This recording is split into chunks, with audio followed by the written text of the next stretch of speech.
The Labor government has been in power in Queensland for over 9 years now, so let's take some time to reflect on what they have achieved during that time. In 2018, they introduced the abortion to birth laws, which mean that a woman can have an abortion for absolutely any reason up until birth. These laws also mean that a doctor who has a conscientious objection to abortion is required to refer the patient to a doctor who does not have an objection. These laws also created what's known as the bubble zone laws, which mean that within 150 metres of a facility that provides abortion, it is illegal to give out pro-life literature or even to pray. The government also introduced respectful relationships into our curriculum, our school curriculum. They did so after there was significant public backlash to the Safe Schools curriculum. So they dropped that and replaced it with respectful relationships, which is almost the same program, just slightly less radical. In 2021, euthanasia and voluntary assisted dying were legalised in Queensland, and it was done so against the recommendation of the Australian Medical Association of Queensland.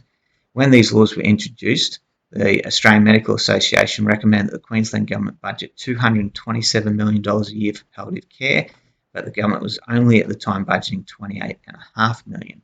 And the situation now is very similar, with the government still continuing to budget roughly 10% of what is needed to properly take care of our elderly. Queensland was the first state to introduce conversion therapy laws. Fortunately, the laws here in Queensland is not as bad as in some other places such as Victoria, and this is due to the fact that they only affect medical professionals. But they are quite concerning for those medical professionals who they do affect, because it is illegal for a medical professional in Queensland to provide advice or counsel that may discourage someone from changing their gender or engage in a homosexual relationship. It is also illegal for them to provide counsel or advice that would encourage them to detransition or to leave their homosexual lifestyle. And it is illegal for a medical professional to pray for someone that they would be able to overcome homosexual desires or gender confusion.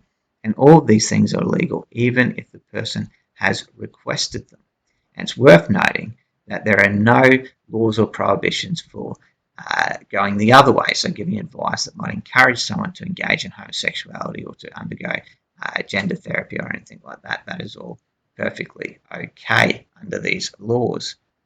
In Queensland, we're also experiencing one of the worst housing crises we've ever had. Now, admittedly, much of the problem for this is because of the Liberal federal government under Scott Morrison, but the Queensland government has basically taken a bad situation and made it worse. So between 2017 and 2023, homelessness increased in Queensland by 22%, and around 300,000 Queenslanders are now homeless, and this includes many people who are working full time. This is probably the first time ever in Queensland we've had a situation where someone can be working full time and not be able to afford to rent a house or to get a mortgage. In 2023, the Queensland government fully legalised prostitution. That means that prostitution is legal not just in brothels or licensed places, but it's legal in houses. It's legal for street prostitution, just wherever it's open season for prostitution in Queensland now. And obviously that's going to create many social problems, but one that a lot of people don't recognise is that when a Western country fully legalises prostitution, it sends a message to sex traffickers that that place is now open for sex slaves.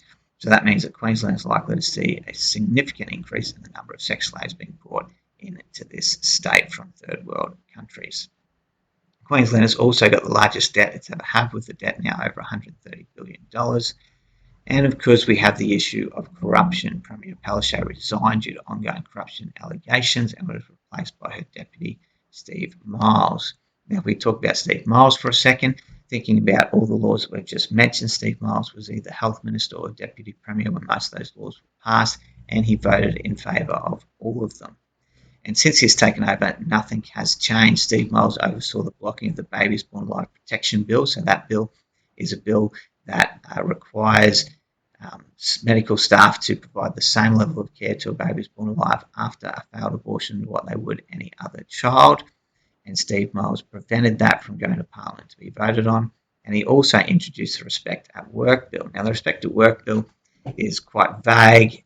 It's a difficult read in many ways, but basically what this bill does is it opens the door to potential lawsuits against anyone that makes a transgender or homosexual person feel uncomfortable. It includes things like disagreeing with their lifestyle choices, misgendering them, or making statements that they choose to find offensive. Basically, this bill really puts at risk things like free speech and freedom of religion. So to summarise, the Labor government's been in power for over 9 years. During that time, They have actively promoted immorality, they've actively promoted injustice, and they've basically left the state in a state of disarray.